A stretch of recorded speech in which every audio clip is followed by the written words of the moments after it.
and we're live.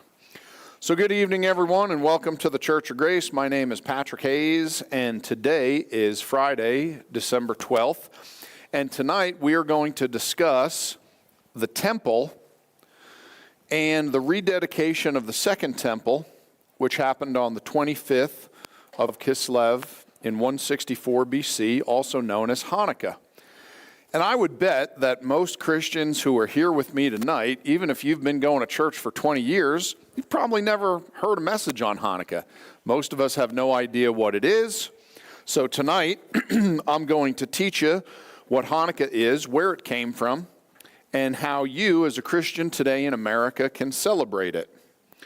My wife and I have been asked a lot of questions over the last month about Hanukkah, and I'm going to try to answer all those questions tonight.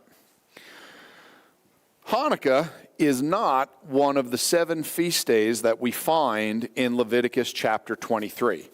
In Leviticus chapter 23, God goes over 7 feast days. There are 3 in the fall, there's 3 in the spring, and there's 1 in between the spring and the fall.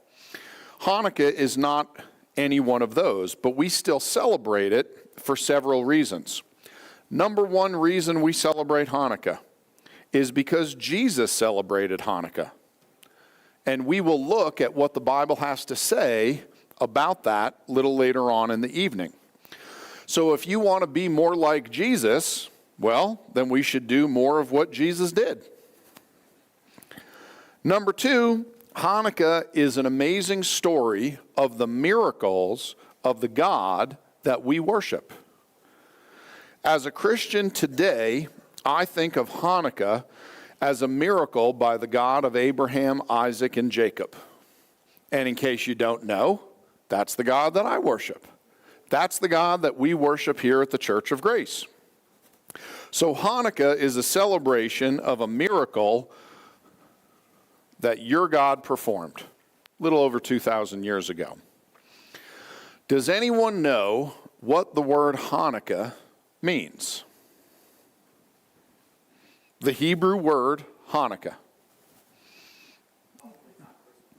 It does not. It does not mean Christmas. Very good, Greg. Thanks for clearing that up. Matt, did you have a? Festival of Light. That's the second person to guess that tonight. It does not mean the Festival of Lights, but Hanukkah is the Festival of Lights. That's what it is, but that's not what the word means. Anyone know what the word means? Okay, the word Hanukkah means dedication. So Hanukkah is the celebration of the rededication of the second temple. And we're going to go over what that is and how that worked. So, whoops, look at this. I'm already behind. Let's see. Okay, there you go. Dedication. If you have a Strong's Hebrew Bible dictionary, it's word H2598. So when Moses came down from Mount Sinai, he brought the 10 commandments with him, and the nation of Israel built the tabernacle. Now understand, you're going to hear me use the phrase tabernacle and temple interchangeably. They are different. The tabernacle. Tabernacle means tent, temporary dwelling. The tabernacle was the precursor to the temple. The tabernacle was a tent that they set up in the wilderness where the Levitical priests could perform their duties. The temple was built in Jerusalem about 500 years later. The nation of Israel was required by God to sacrifice animals daily, weekly, monthly, and yearly. So the temple was always a busy place. Each one of the 7 feast days was centered around the temple in Jerusalem or the tabernacle that was in the wilderness. This building was the center of your religion, of Judaism, back in the days of Moses, all the way up through the days of Jesus. This building was literally where God lived. Tabernacle, that's where God received his mail. The nation of Israel first set up the tabernacle shortly after Moses came down from Mount Sinai with the Ten Commandments around 1450 BC. Remember, the nation of Israel, after they got the Ten Commandments, they didn't just go straight into the Promised Land. They wandered around in the wilderness for a little over 40 years. And they spent that time in the wilderness, and they used the tabernacle as the center of their lives. Any questions so far? Okay. Here's a picture of the tabernacle. We are looking down on it from up above. This is a simpler drawing than the first or the second temple. This is the tent in the wilderness. When they built the temple, these three areas still existed. All the implements in these three areas still existed. They just built more around it. The temple is made up of three areas. You have here the outer courtyard. The outer courtyard contains the altar of sacrifice and the laver. The laver was a big brass bowl. The Bible actually doesn't give dimensions for the size of this bowl, but we know it was large enough for a priest to submerge themselves in the big brass bowl and completely submerge themselves underwater, which they had to do prior to some of the temple duties. When you burned an animal on the altar of sacrifice, the smoke just went up into the atmosphere because this area of the tabernacle was open to the sky, as you can see here in this picture that I had emailed to me from one of Moses' grandchildren. Next, you have two areas that are enclosed rooms. You enter the holy place, that's the first room, from the east. Then you can walk through that room to the second room called the most holy place, also called the Holy of Holies. The holy place contains three items. You have the table of showbread, you have the altar of incense, and you have the menorah.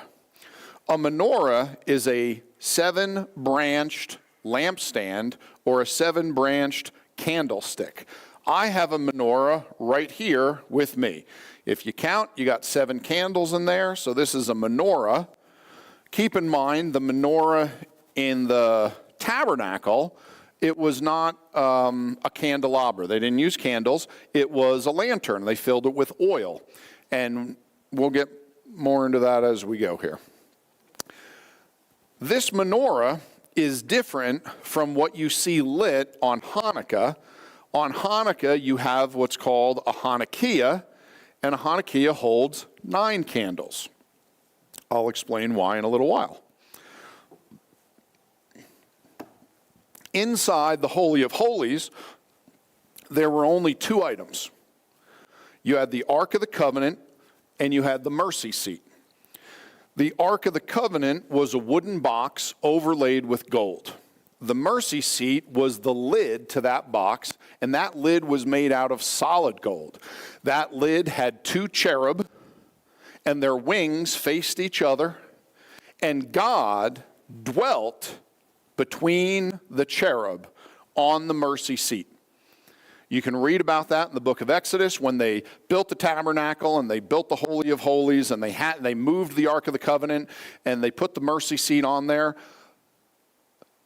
God's presence literally came down in the form of smoke and filled the room, and God's presence remained on that mercy seat everywhere they went until just before the Babylonians came and destroyed Jerusalem in 586 BC.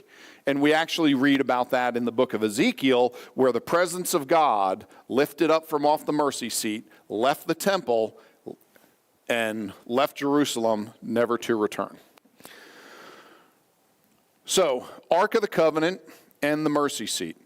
You can view both of these when watching the 1981 George Lucas documentary, Indiana Jones and the Raiders of the Lost Ark.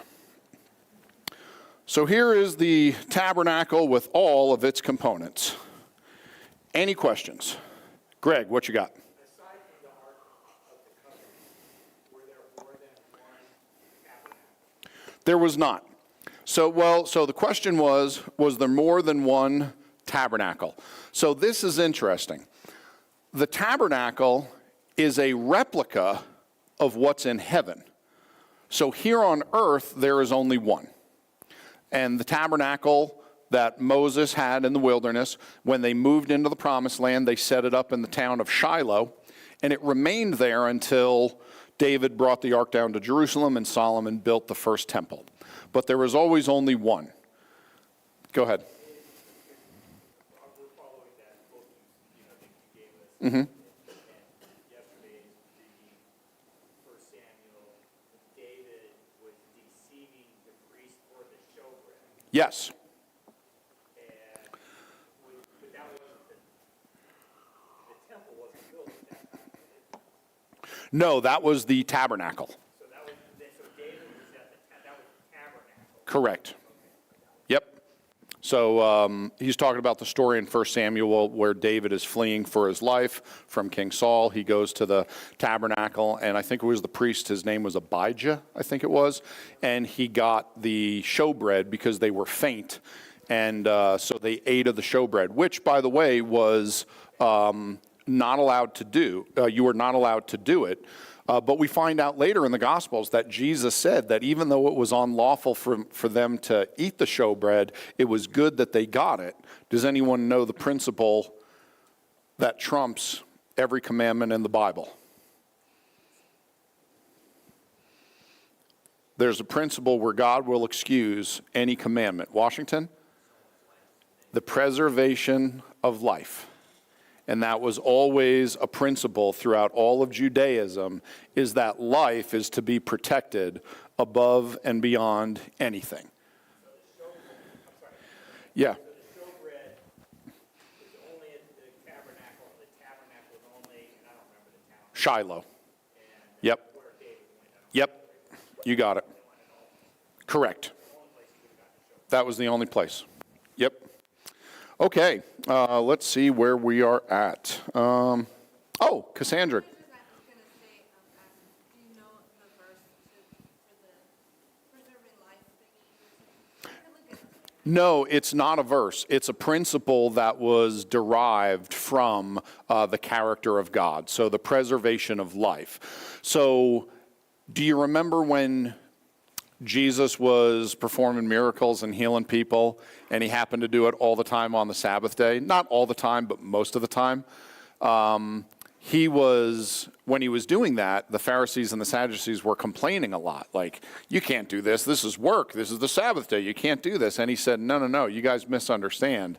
Is it lawful to do good on the Sabbath day? And no one wanted to answer. And he's like, okay, if your ox falls in a ditch, are you going to leave it there all Saturday and pull it out Sunday? And no one wanted to answer because they knew the answer.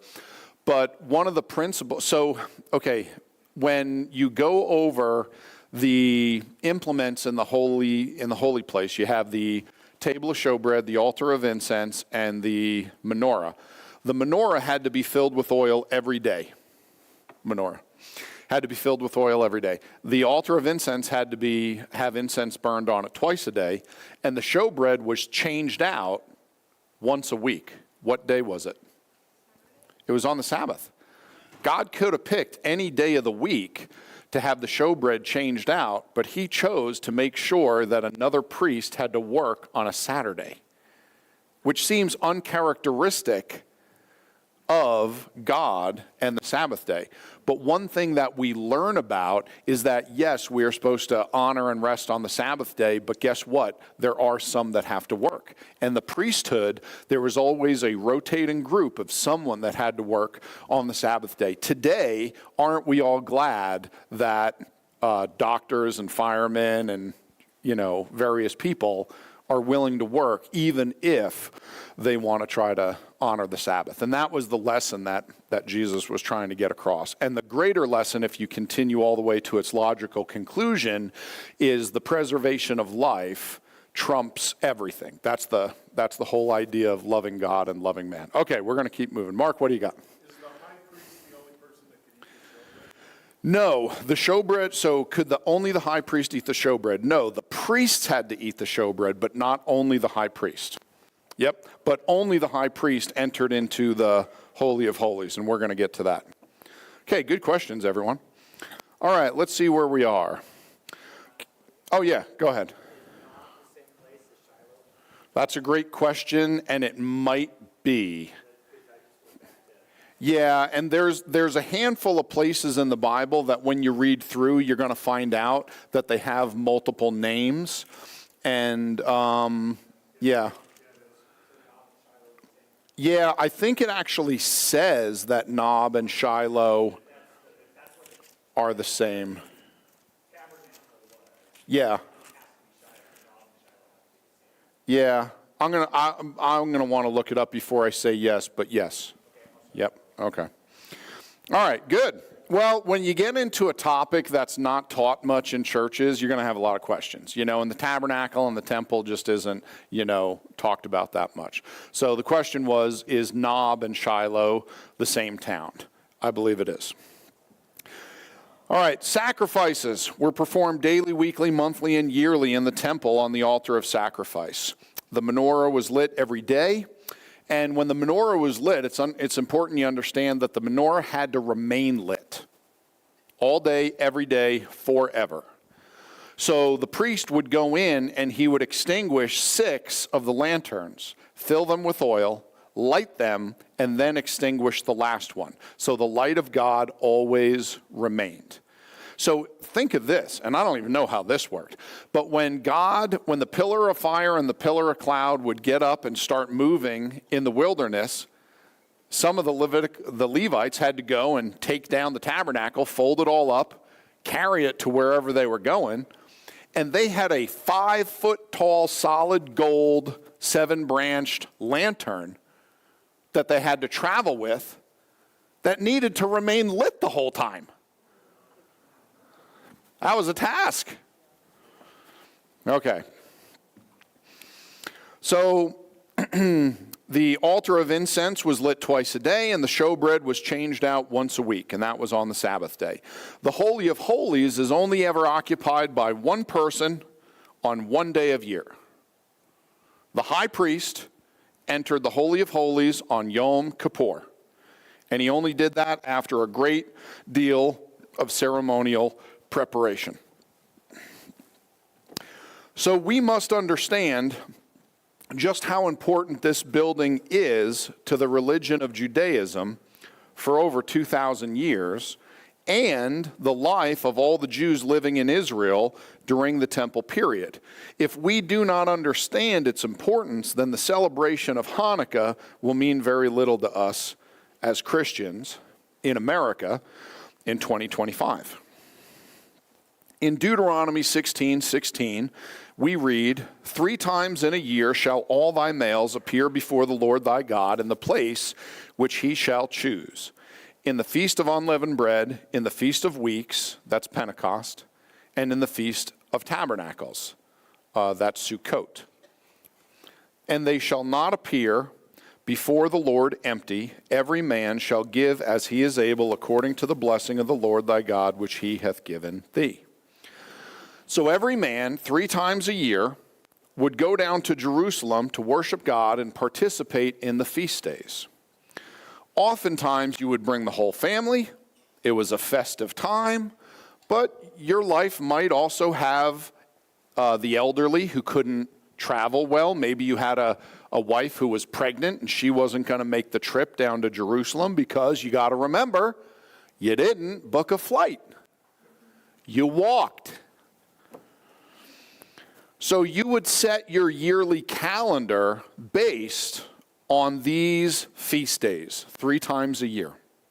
This also encouraged the nation of Israel to remain close to God's temple. You didn't want to move too far away if you had to return to Jerusalem 3 times a year. This was by design. when we read through the covenant that God has with Abraham, and then again with Isaac, and again with Jacob, it is not just for a group of people, but it is for a group of people on a piece of land. The people are tied to the land. That was the covenant. Any questions? Val. Where is it in the Bible stating the menorah and the lighting and all that sort of stuff? So where is it in the Bible stating the menorah and the lighting and all that stuff? So in Exodus, going from chapter, I'm going to say 21 to 24, goes over the tabernacle, goes over the priests, goes over the implements. So if you go to Exodus, let's see, chapter 20 is the Ten Commandments. You're continuing with some commandments. Then we go, here we go. In 23, we start looking at feasts. When you get to 25, you have the making of the ark, the mercy seat, the table of showbread, you have the candlestick, you have the tabernacle in verse 26, you have the veil, the ark and the mercy seat also not verse 26, chapter 26.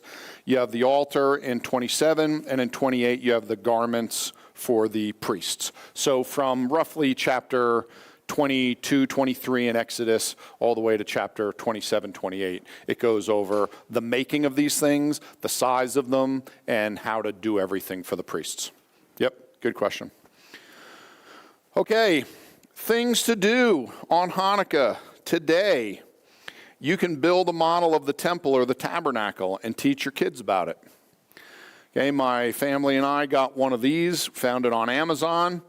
$62. We had a blast putting it together. You can print out coloring pages about the temple and color them with your kids and teach them about the temple. Okay, now let's get into the timeline. So starting on the left in around 1400 BC, Moses gets the Ten Commandments. By 1451, the prophet Moses dies and is buried by God prior to entering the Promised Land. This event ends the book of Deuteronomy and thus ends the Torah. Joshua, the protege of Moses, leads the nation of Israel into the Promised Land, which starts the 6th book in the Bible called Joshua. In 1063 BC, David is anointed king in Bethlehem. In 1046 BC, the house of David is built in Jerusalem. And in 1012 BC, the foundation of the first temple was laid. It was built in Jerusalem. The temple was completed in 1005 BC and dedicated the following year. Prior to this, the nation of Israel used the tabernacle, which was set up in the city of Shiloh. Shiloh is roughly 55, 60 miles north of Jerusalem. The first temple was destroyed by the Babylonians in 586 BC. And at this point, the Jews are taken away captive to Babylon. They are slaves and they remain in Babylon for 70 years. Does anyone know the date that the first temple was destroyed? Amber? 586 BC, just like it says on the screen, dummy. It's not what I was looking for. That's the year, but there's a more specific date. Louis? No, that's when the first siege started by the Babylonians in 605. What was the date of the destruction of the first temple? Wash?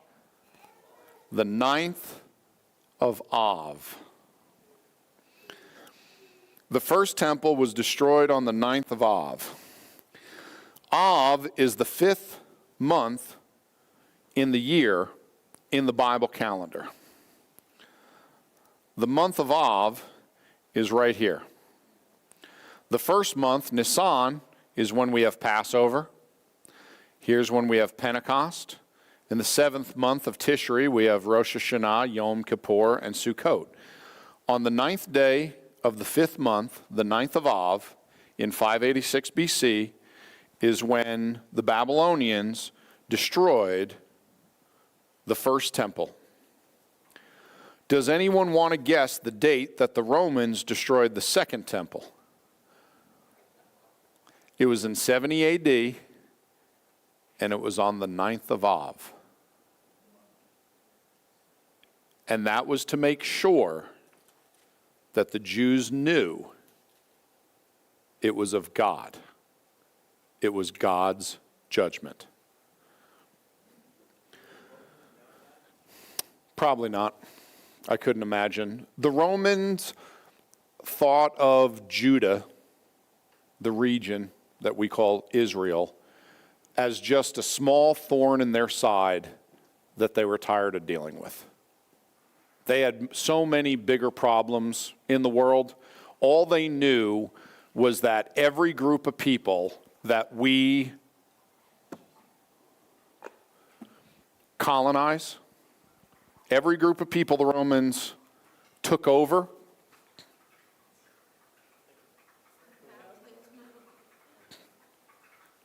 now we know why we start filling it at 6.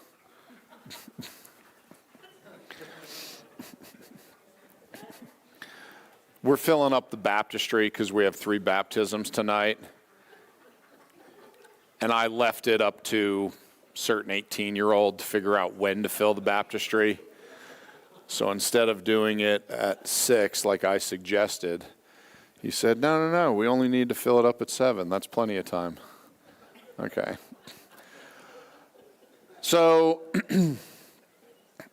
the Romans, the only thing the Romans would not have known that the first temple was destroyed on the 9th of Av. All the Romans knew was that out of every group of people that they conquered, there was one group that would not do what they were told. And that was the Jews. It's the only thing they knew about them. There are 4 major catastrophes for the nation of Israel that took place on the 9th of Av. I gave you 2 of them. You can go home, you can do your own homework and find out what the other 2 are on your own. Any questions? Okay, here is a map of the Middle East.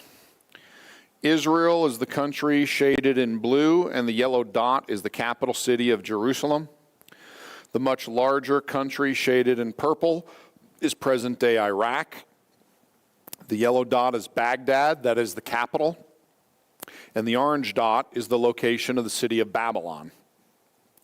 There are currently archaeological ruins in Babylon. In 586 BC, when the Babylonians destroyed the first temple, they brought the Jews here to Babylon.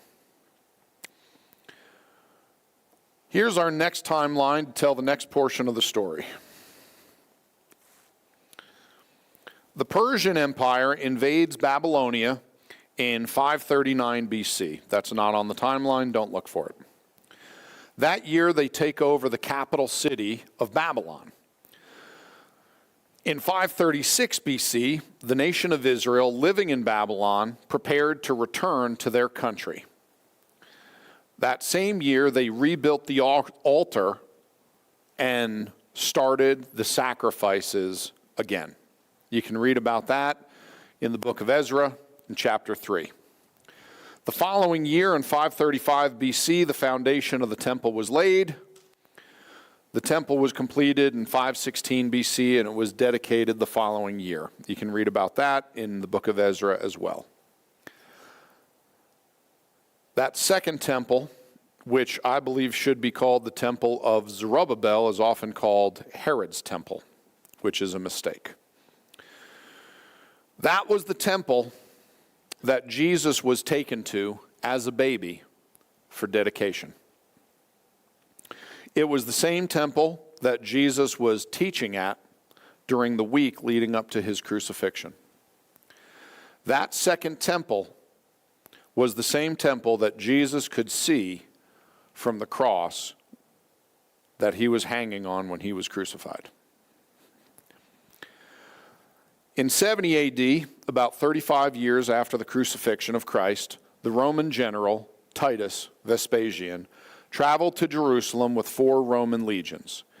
He laid siege to the city of Jerusalem, broke down the walls, killed hundreds of thousands of men, women, and children, destroyed the temple, and lit the city on fire.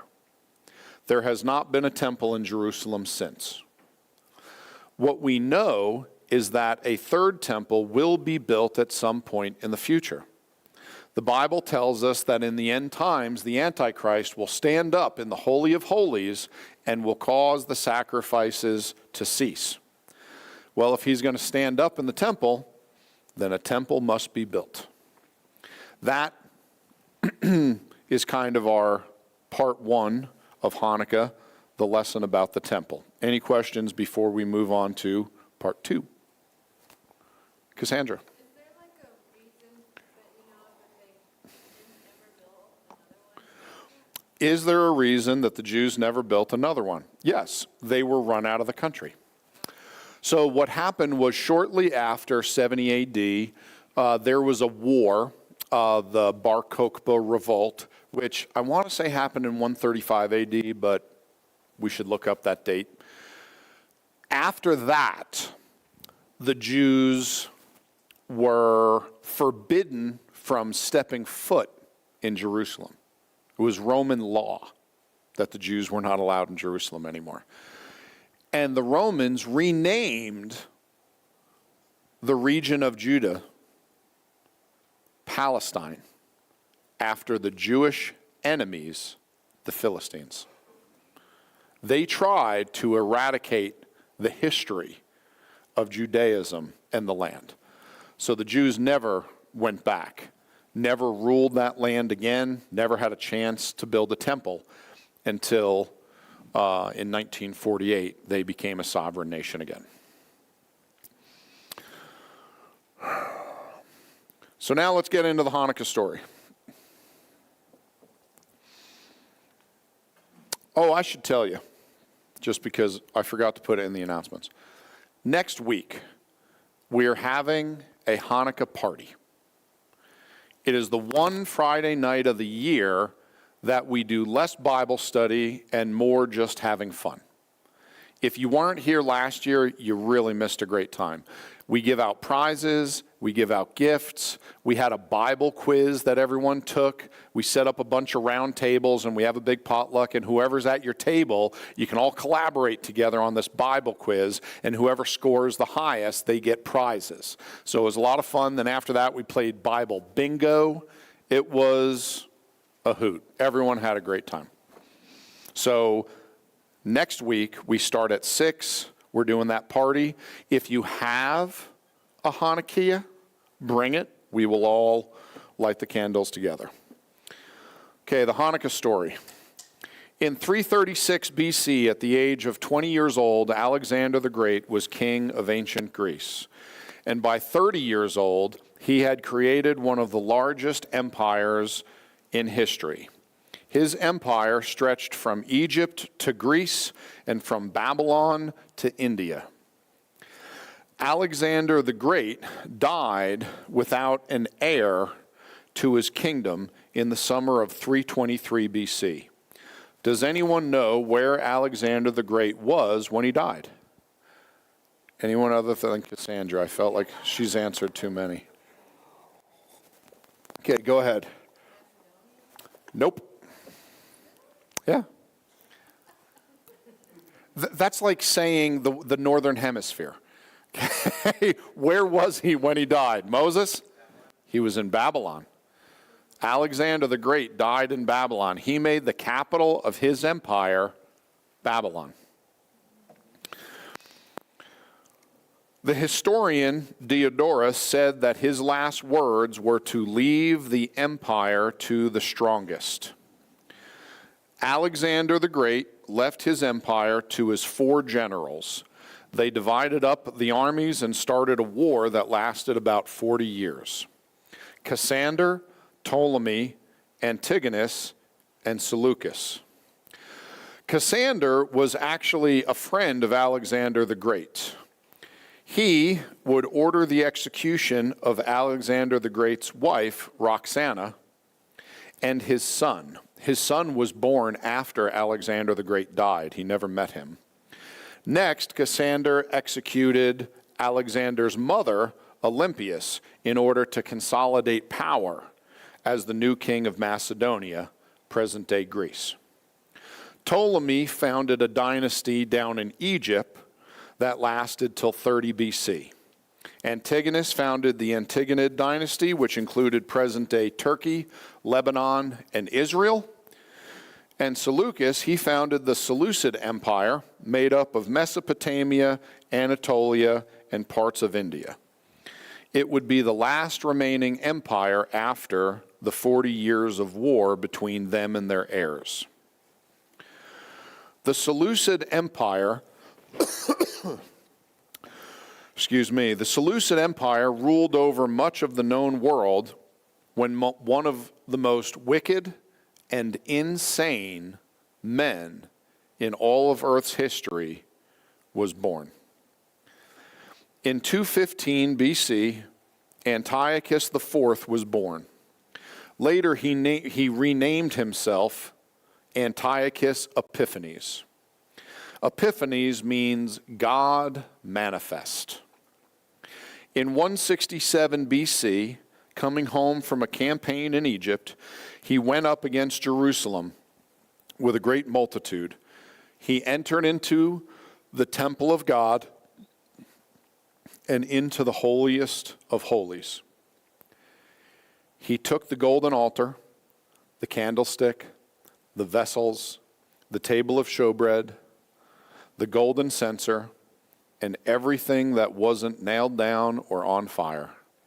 He massacred everyone he could find, and he returned to his own land.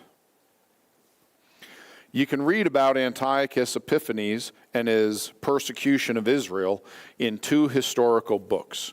One is the Antiquities by Flavius Josephus. The other is the second book of Maccabees. The second book of Maccabees is a condensed version of a 5-volume work by Jason of Cyrene. He was a Hellenistic Jew who lived back in the 2nd century BC. Now, Antiochus wanted every one of the people in his empire to adopt all the customs of the Seleucid Empire. And that was Hellenistic Greek paganism. Antiochus sent General Apollonius with 22,000 men to destroy Jerusalem. Apollonius slew multitudes, dismantled and pillaged the city. They built a fortress to command the temple. They slew the Jews worshiping at the temple. The temple services were discontinued. Antiochus decreed that all should conform to Hellenism. The temple was consecrated to Zeus, making it desolate. They set up a statue of Zeus in the Holy of Holies. Not obeying the king's command was a capital crime, and many in Israel consented to his religion under fear of death. The Seleucid Empire forbid burnt offerings and sacrifice and drink offerings. These laws were aimed at only one group of people, the Jews. The Seleucid king and his soldiers profaned the Sabbaths and the festivals and the feast days. They set up altars and groves and idols throughout Israel.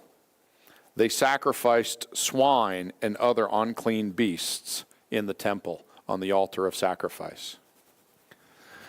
They made it illegal to keep the Sabbath under penalty of death. They made it illegal to circumcise your sons. They had soldiers who would go through the land checking to see if a little boy was circumcised. If he was, the boy and his parents would be killed. They took everything that made the covenant of God special and made it a capital crime.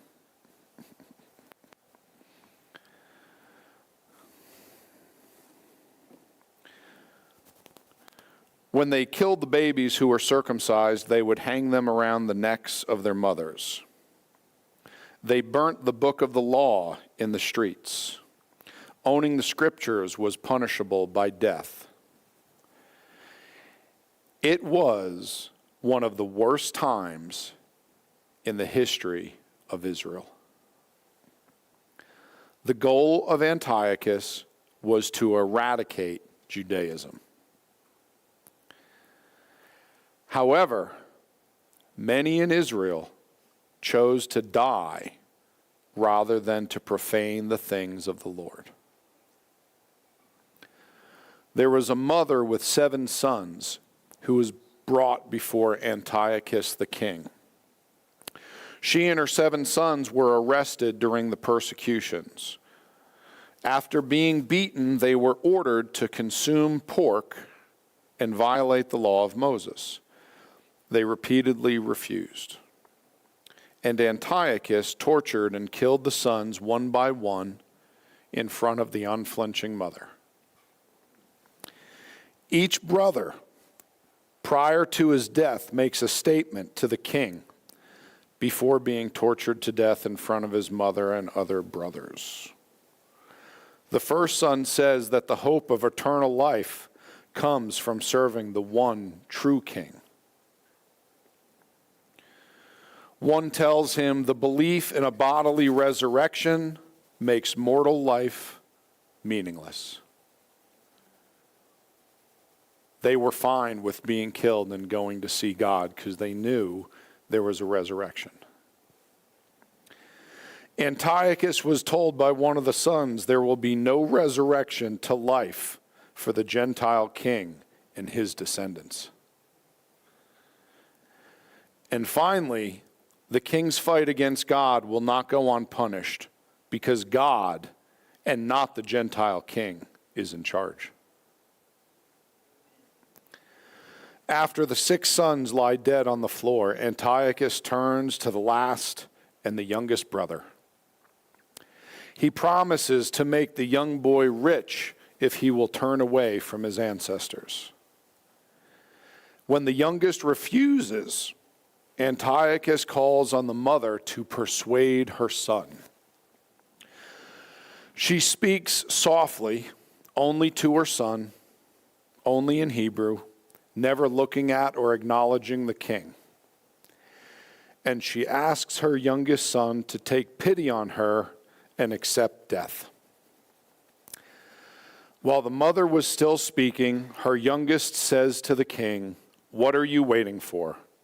I will not obey the king's command. I obey the law of Moses." Antiochus falls into a rage and treats the youngest brother worse than the others. Last of all, the mother dies. The brutal tactics of Antiochus are ineffective against a group who believe in the resurrection of the dead for the faithful. In the city of Modin lived a priest named Matthias. Matthias had 5 sons. One was named Judas, and he was called Maccabeus. Maccabeus means the hammer. Matthias the priest and his sons mourned over Israel as it was the worst time in the nation's history. Then entered the Seleucid king's men. They went to every town and they set up pagan gods, and they ordered everyone to come out and bow down and worship the idols. And then they would leave. The king's officers flattered Matthias and told him that if you will just help us, we can set up this idol, you can show the people what you have to do, just bow down to the idol, it can be quick, it can be painless, everyone can do it, and we will leave and no one has to die. And they promised Matthias riches, gold and silver, if him and his sons would just simply go along and make this easy. They would be admitted into the circle of the friends of the king. Then Matthias answered, and he spake with a loud voice, Though all the nations that are under the king's dominion obey him and fall away every one from the religion of their fathers and give consent to his commandments, yet will I and my sons and my brethren walk in the covenant of our fathers. God forbid that we should forsake the law and the ordinances. We will not hearken to the king's words to go from our religion either on the right hand or the left. Now when he had left speaking these words, there came one of the Jews in the sight of all to sacrifice on the altar which was in Modin according to the king's commandment. Which thing when Matthias saw, he was inflamed with zeal, and his reins trembled, neither could he forbear to show his anger according to judgment, wherefore he ran and slew him upon the altar. Also the king's commissioner, who compelled men to sacrifice, he killed at that time, and the altar he pulled down. In this one incident, Matthias killed several people at the altar of Modin. This might sound like an overreaction to Christians today, but it was not. In Deuteronomy 13, we read, "If thy brother, the son of thy mother, or thy son, or thy daughter, or thy wife of thy bosom, or thy friend, which is as thine own soul, entice thee secretly, saying, Let us go and serve other gods, which thou hast not known, thou nor thy fathers." So if someone comes to you, even your family, your best friend, and tells you, hey, let's go and serve other gods, namely the gods of the people which are round about you, nigh unto thee, or far off from thee, from the one end of the earth, even unto the other end of the earth, thou shalt not consent unto him, nor hearken unto him, neither shalt thine eye pity him, neither shalt thou spare, neither shalt thou conceal him. But thou shalt surely kill him. Thine hand shall be first upon him to put him to death, and afterwards the hand of all the people. Not only should you not go and worship the pagan gods, do not pity them that do. Don't spare them, and don't hide them away from the punishment that they deserve. These verses tell us that if your own family turns to idolatry, it was your job to execute them. It was a capital crime. Obviously, you cannot use these verses today as justification to snuff out your annoying younger brother. But on a serious note, what can we learn from these verses today? We can learn just how seriously God takes idolatry. I see from this verse that I should be looking out for idols and idolatry in my life every day.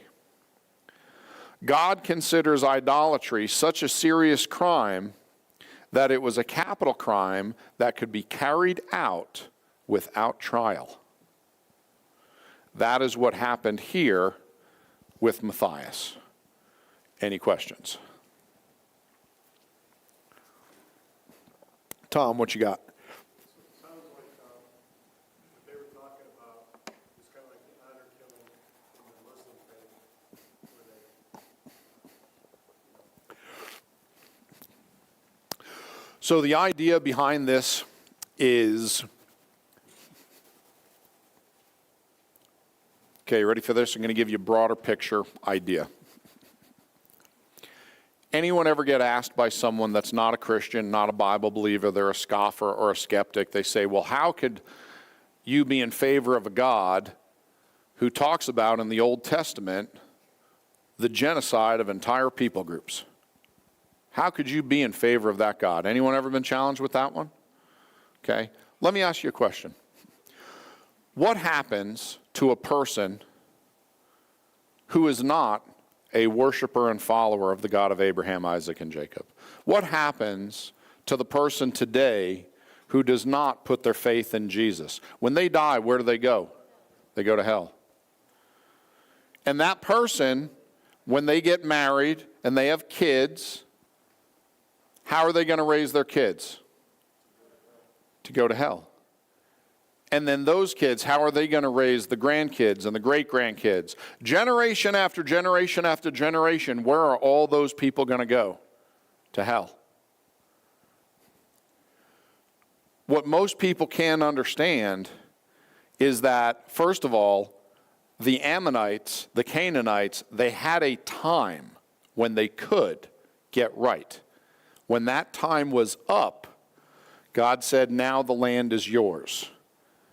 And when those people were wiped out, although that was a tragic scenario that God did not enjoy, what God did was he spared generation after generation after generation of people being raised in paganism and all dying and going to hell. God says, if you allow your family to go off and veer off away from me, they are going to worship false gods, and when they die, they will go to hell. Christian, do you understand why it is so important that we raise our children properly to love and fear God? There is no greater regret than having your children grow up and marry non-Christians and raise your grandchildren in a way where you know they will never be brought to church, they will never read the Bible, they will never be given the gospel. Because you know what their fate will be. A whole branch of your family tree will be lost forever because we as parents didn't do our job. What God did here with the Ammonites and the Canaanites was an act of mercy. I'm not saying you'll be able to convince your non-believing friend of that, but when you understand the reality of hell, all of a sudden it makes sense why God put that commandment in the Bible in Deuteronomy 13, stating, if your friend or your family tries to get you to veer off and worship false gods and walk away from the God of Abraham, Isaac, and Jacob, we are to end them immediately to make sure that that poison cannot infect more.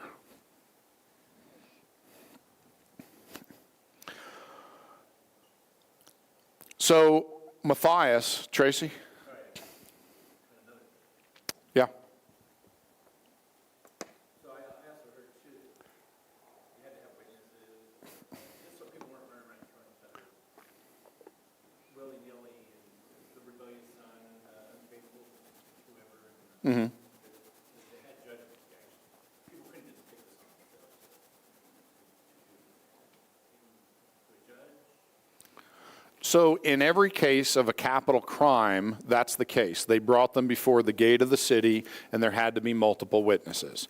This is the only command in the Bible that says that you're to take care of it yourself.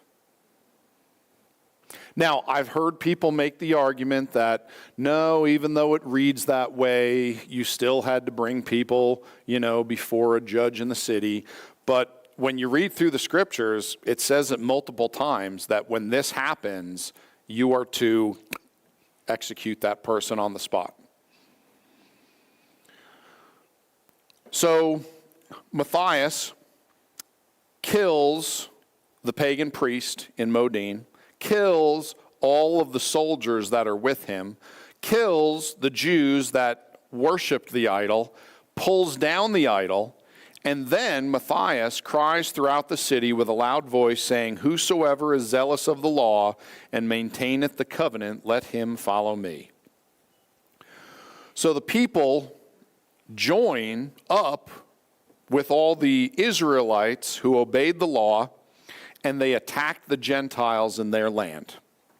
Maccabeus led an army of mostly untrained and at times unarmed soldiers, I shouldn't even say soldiers, unarmed men into battle against professional soldiers. God made Maccabeus victorious again and again. The fighting went on for 3 years. Eleazar, the younger brother of Judas Maccabeus, died in battle. The Jews were so successful at fighting off and killing the Seleucid Empire that Antiochus Epiphanes was unable to hire mercenaries from other countries to send to Israel to fight for the Seleucid king. Armies around the world heard that if Antiochus Epiphanes tries to hire you to go fight in Judah, don't go, because you will die. In December of 164 BC, Judas Maccabeus secured the temple. They got to Jerusalem. They got the temple back. The sanctuary was desolate, the altar was profaned, and the gates were burnt down. They built a new altar, they built up the sanctuary, and they made new holy vessels. They brought in the candlestick and the altar of incense and the table of showbread. The priests who worked for the Greek pagans were executed.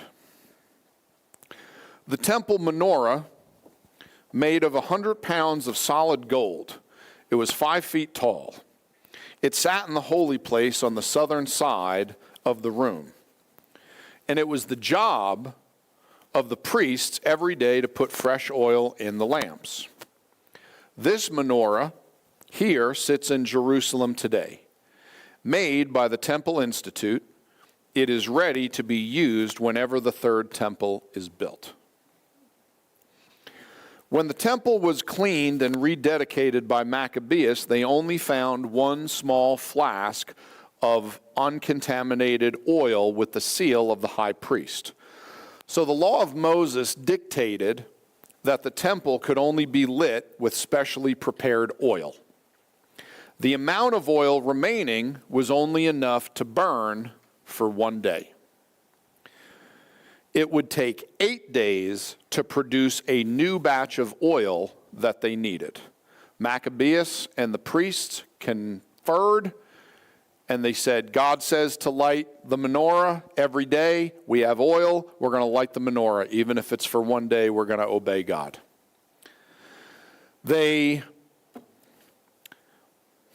burnt incense, and the lamps which were on the candlestick they lighted, and they gave light in the temple. And the oil that was only enough for 1 day lit the temple for 8 days. That gave them the time they needed to produce more ritually pure oil, so the lights never went out again. Again, that was God showing them that He was on their side, and God was glad that the temple was back in the hands of the Jews. And in the 25th day of the 9th month, they offered sacrifices according to the law upon the new altar of burnt offerings which they had made. This is the giant Hanukkah in Jerusalem that is lit every year.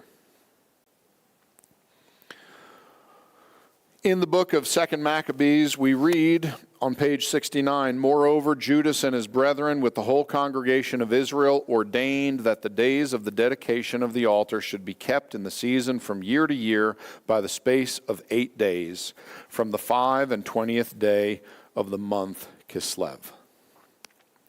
So for over 230 years, the nation of Israel celebrated the rededication of the temple.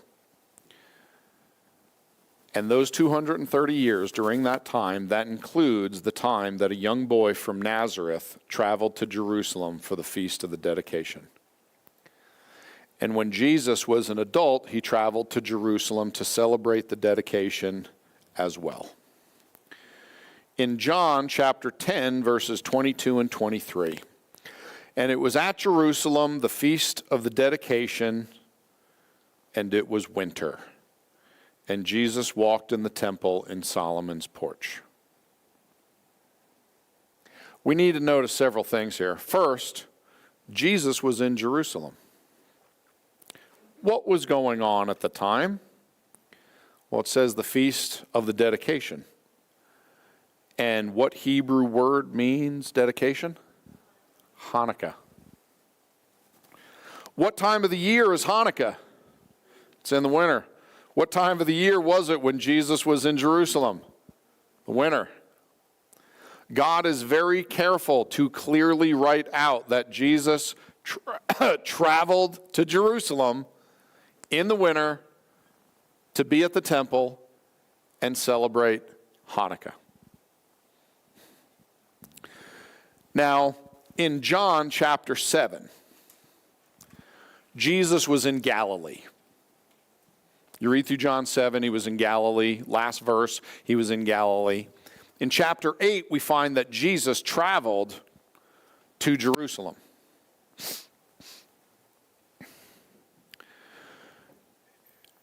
And Jesus is teaching in the temple in John chapters 8, 9, and 10. When we get to chapter 11, Jesus left the city. During Hanukkah, what famous message does Jesus preach while standing in the temple in John chapter 8? Here's a hint. Here is the Western Wall Plaza in Jerusalem today during Hanukkah. This is on the 6th night of Hanukkah. Every year in Jerusalem during Hanukkah, there is a giant Hanukkah set up in Jerusalem. Hanukkahs are lit in every window, in every home, and in every storefront in the city. There are Hanukkah tours where you can see the lights all over the city. People light them just out on the street, right outside of their home, in glass boxes so the wind doesn't blow them out. You can see the lights all over the city. Now, Matt, what is Hanukkah called? The Festival of Lights. Hanukkah is the Festival of Lights. In John 8, we read, "Then spake Jesus again unto them, saying, I am the light of the world.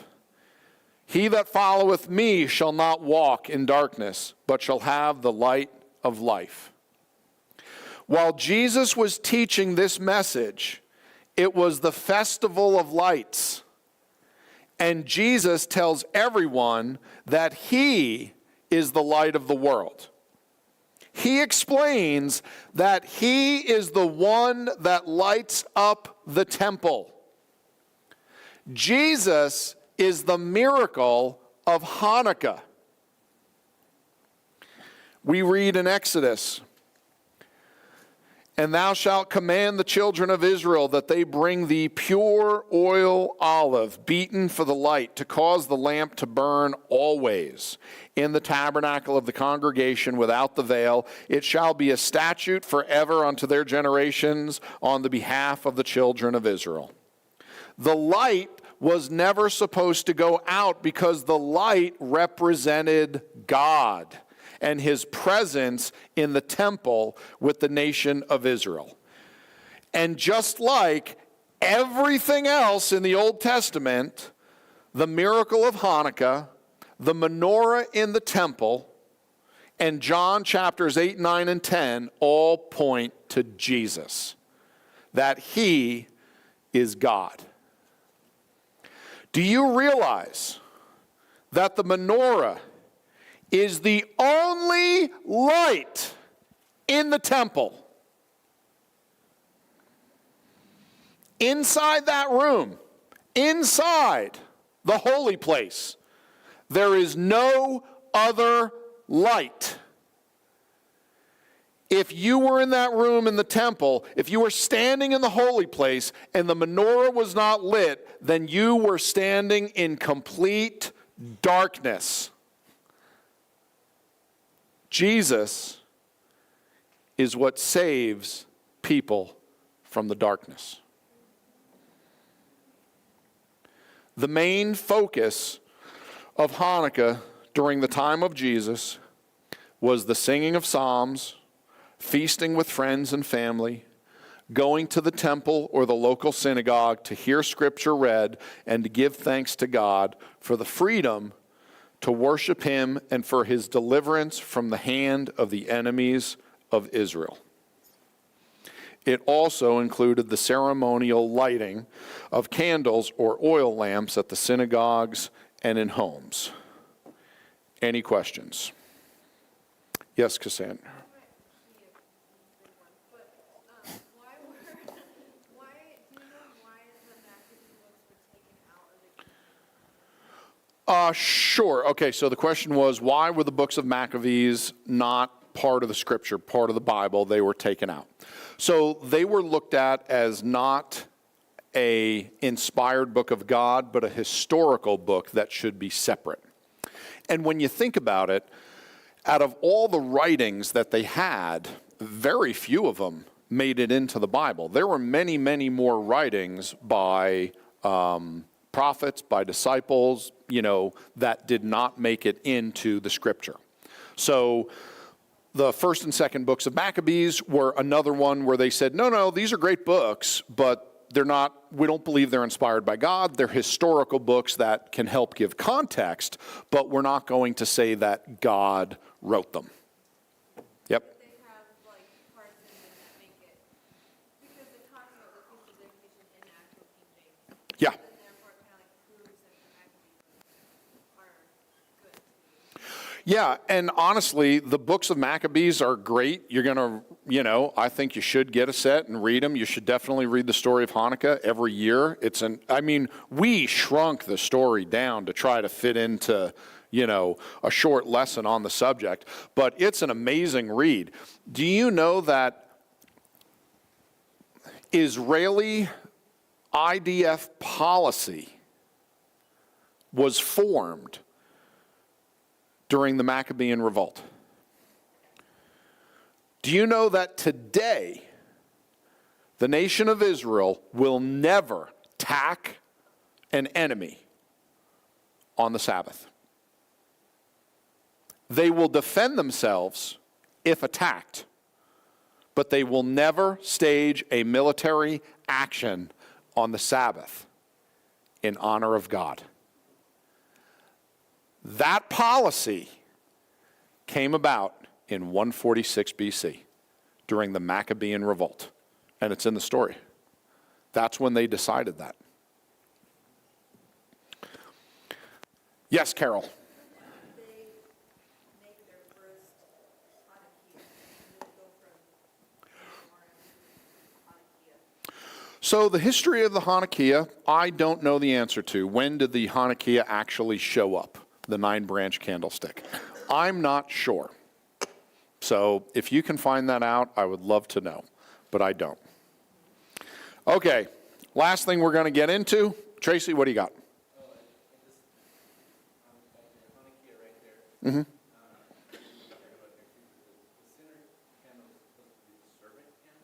We're going to get into that. Yeah, okay. Did you have a question? No. Okay. Okay, things to do.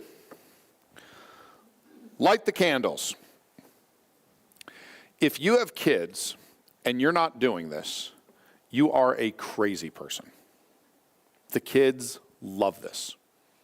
If you have grandkids and you're not doing this, you are a crazy person.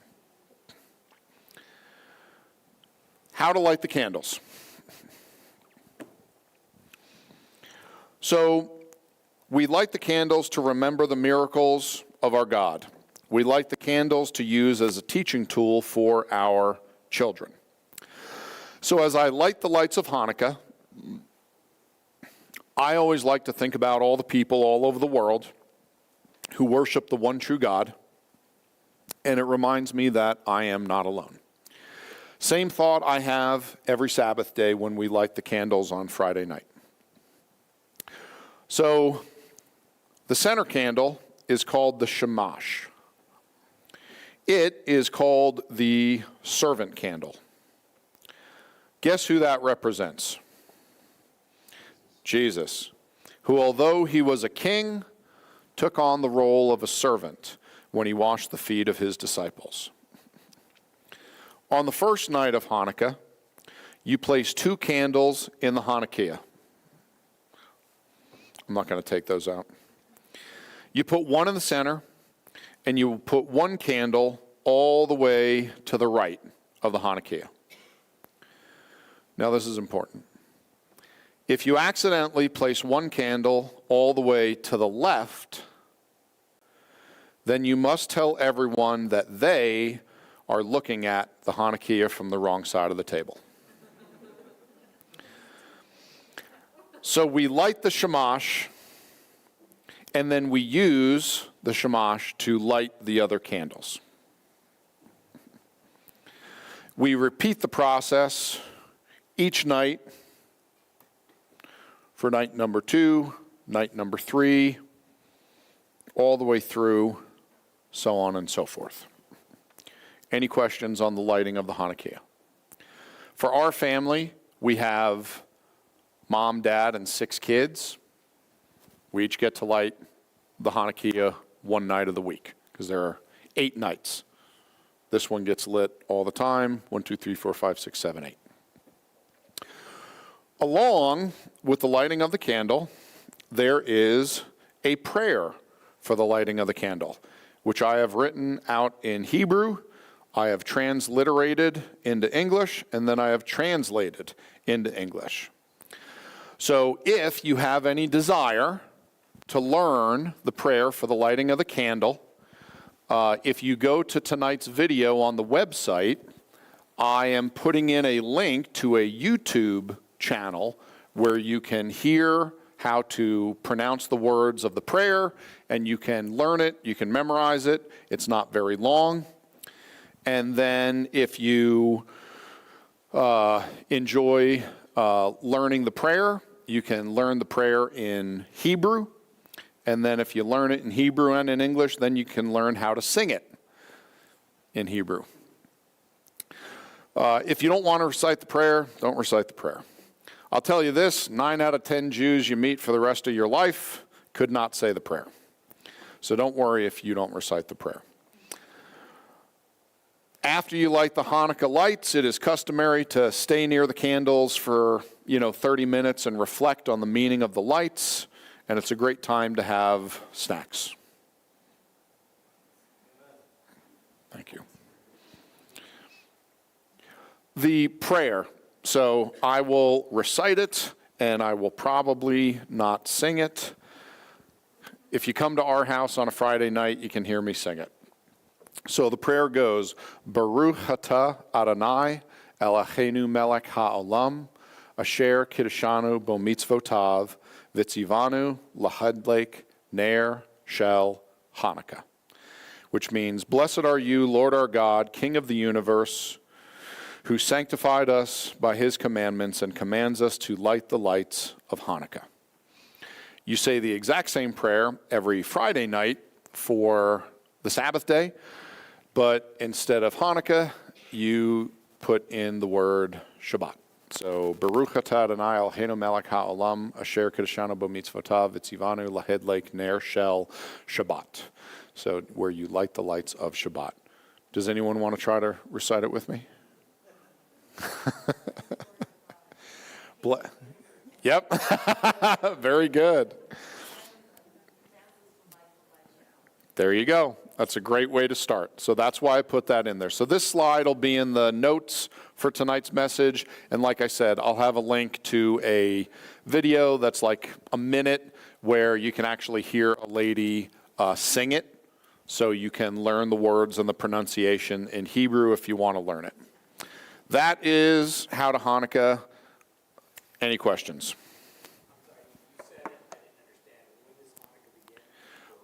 Great question. Hanukkah this year is Sunday the 14th. Is that right? Okay. So Sunday the 14th at sundown is the first night of Hanukkah. Let me see. Okay. Here's something you should know. I meant to do a better job. I did not. This little silver Hanukkah, okay, it's metal, it's solid, it's a nice one, but it's definitely, not the most expensive one out there. That Hanukkah is $18. It's roughly the cheapest quality metal Hanukkah you can get. I have 3 of these here. They're $18 if anyone wants one. If you're dying to light the lights of Hanukkah this year, I don't know if you can get on Amazon and get one here in time. Maybe you can. And then, wait, what's today's date? The 12th. There's no way you're getting one from Amazon in time. And then here is the box of candles that go with it. The candles are $9 for a whopping total of $27. That's the same price the church buys these for, and we get them tax-free from Amazon. To light the lights of Hanukkah, you need 44 candles, okay? So they sell you a box of 45, because if you're like my family, you're going to break half of them. Okay, you want to know what else you can do? Okay, any candles will do. They don't have to be special candles. You get 8 candles out, you set them all up, and you set one of these on a stack of 3 or 4 quarters so it's a little taller than the rest. That's the shamash. Okay, so there's nothing wrong with, if you don't have a Hanukkah, you can still do it with any 8 candles that you want. There's nothing wrong with that. What's important is that you light the candles, you say the prayer, you spend time with your family, and you read the story of the Maccabean revolt, and you remember that we serve a God of great miracles. So that's something you can do. So, again, the first 3 people to hand me $27 can go home with a Hanukkah if you want one. I think, sweetie, are you giving one away for a prize? You're not. Okay. Sorry, we only have 3 of these. I usually like to get stuff, so in case anyone wants to do it, they're here. If nobody buys it, that's fine. I don't care. We'll give it away as a gift to somebody. But I just wanted you to know those are available if anyone wants them. With that, last chance for questions, and then we have 3 baptisms. Tom, what you got? Quick, Nob and Shiloh are different cities. Shiloh was during the time of Judges, and then after that, kind of like south of the Tabernacle. Okay. I just looked it up because I was like struggling. Sure. Okay, good. We'll have to look into that then. Patrick, what do you got? So Hanukkah is 8 nights, right? It is 8 nights. Correct. Hanukkah is 8 nights. Then why does a Hanukkah have 9? It has 9 candles because this one in the middle is not for one of the nights. What is this one called?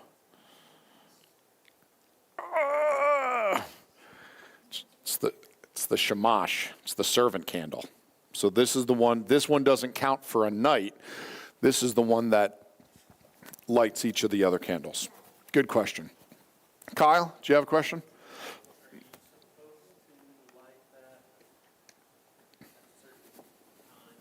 Great question. So traditionally, you light the candles 18 minutes before sundown.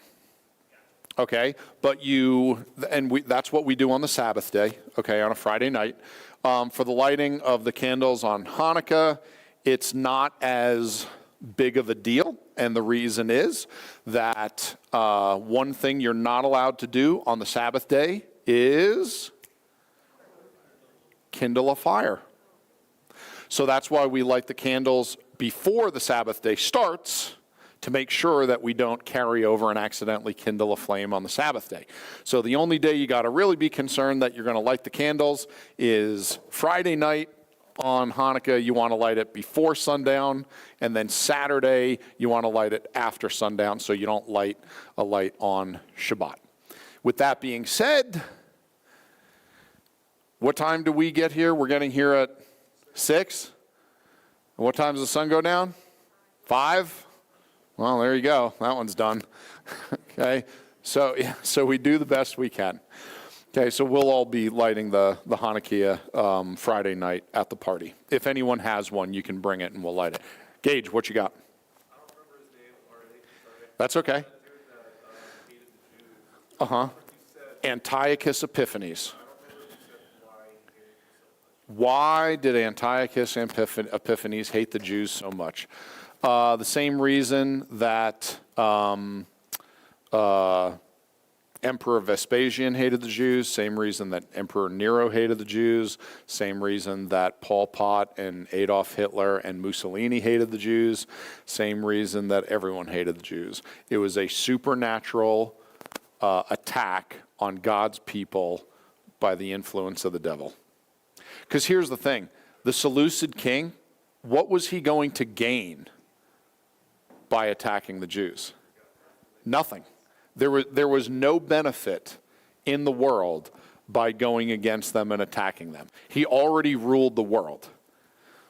But what got in the way of every emperor, starting with Julius Caesar, Caesar Augustus, all the way on down the line, was they wanted everyone to conform to their state religion. And here's what you got to remember, folks. What do the Jews and Christians have in common that is different from every other pagan religion? We are monotheistic. We believe in one God. Every other pagan religion out there is polytheistic. So when the Romans came to any group and said, hey, I'm in charge now, I'm the emperor, and I worship the sun god, and you have to also. They're like, all right, whatever.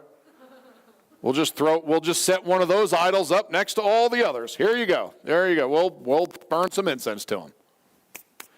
Every group of people on earth was fine with that, except for one. The Jews said, nope.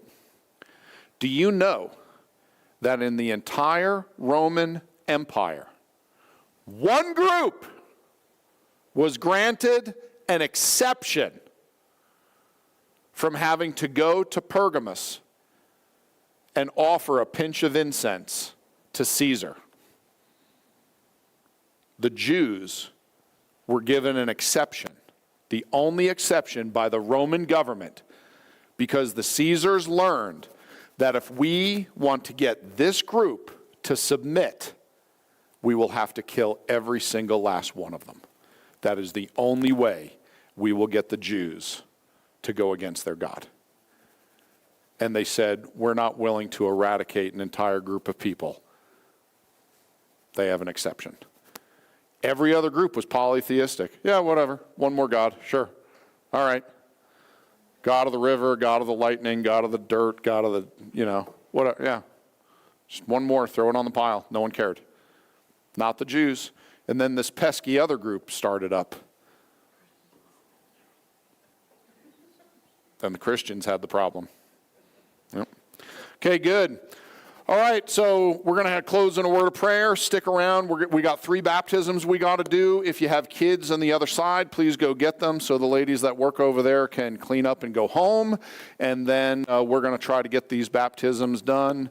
And we're all going to go and have a great weekend. Don't forget the ladies' cookie exchange is this Sunday, so that's going to be a fun time. And then what time are you showing up next Friday? 6 o'clock. What are you going to bring? Yeah, Hanukkah and some candles. And it is a potluck, right? Okay, you guys are making soup and chili. We're providing baked potatoes. That's what I remember. Okay, good. Amber, what you got? Oh, okay. So if you want to if you know what you're going to bring, you can sign up over there so that way everyone doesn't bring the same thing. Good luck. I think it's a great idea. Okay, let's have a word of prayer and we'll get out of here.